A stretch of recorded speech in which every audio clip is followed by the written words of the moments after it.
سنو حضرت آدم سے پہلے مولا علی کیسے آئے؟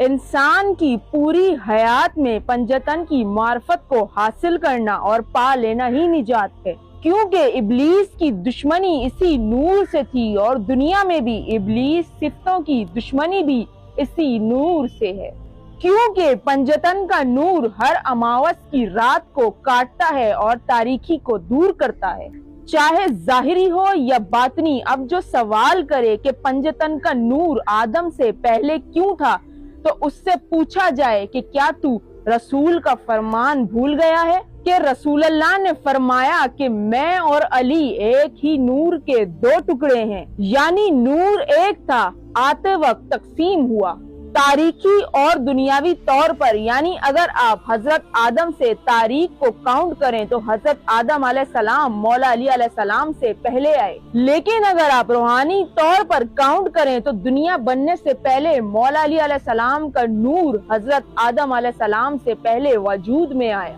حدیث میں آیا کہ اللہ نے سب سے پہلے اپنے نور سے محمد مصطفیٰ صلی اللہ علیہ وآلہ وسلم کے نور کو پیدا کیا۔ پھر حدیث قدسی ہے کہ اے محمد، اگر تو نہ ہوتا تو میں آسمان اور زمین کو پیدا ہی نہ کرتا۔ یہاں تک بات سمجھ آئی؟ آگے بڑھتے ہیں۔ ادھر محمد نے کہا کہ میں اور علی ایک ہی نور کے دو ٹکڑے ہیں۔ حضرت آدم علیہ السلام کی تخلیق سے 14,000 سال پہلے، یعنی جب اللہ نے حضرت آدم علیہ السلام کو پیدا بھی نہ کیا تھا، اس نور کو دو حصوں میں تقسیم کیا، جس میں ایک حصہ میں اور دوسرا حصہ علی ہے۔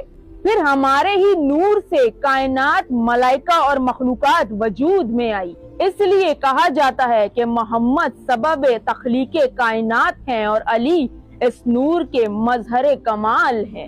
پھر اللہ قرآن میں فرماتا ہے کہ اللہ نور السماوات والارض، کہ اللہ زمین اور آسمانوں کا نور ہے۔ پھر اسی نور سے ہی زمین اور آسمانوں کو نور بخش رہا ہے پنجتن کے نور سے، یعنی یہ پنجتن اللہ کے خاص نور سے ہے۔ پھر اہل تفسیر نے فرمایا کہ یہ نور اللہ کی ہدایت کا نور ہے اور اشارہ پنجتن کی طرف کیا، جن کی وجہ سے کائنات میں روشنی اور زندگی پھیلی۔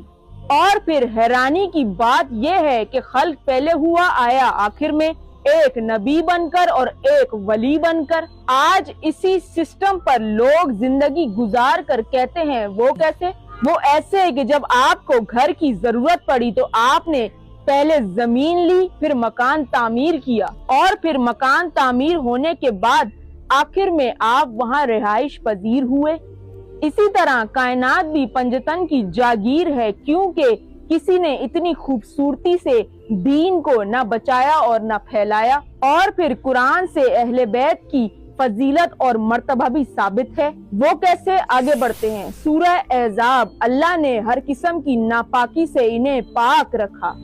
یہ آیت رسول اللہ مولا علی علیہ السلام جناب فاطمۃ الزہرا امام حسن و حسین پر نازل ہوئی، اور یہ بخاری، مسلم، ترمذی، احمد بن حنبل اور دیگر مفسرین سے روایت ہے کہ اللہم ہولائے اہل بیتی، کہ اے اللہ یہ میرے اہل بیت ہیں۔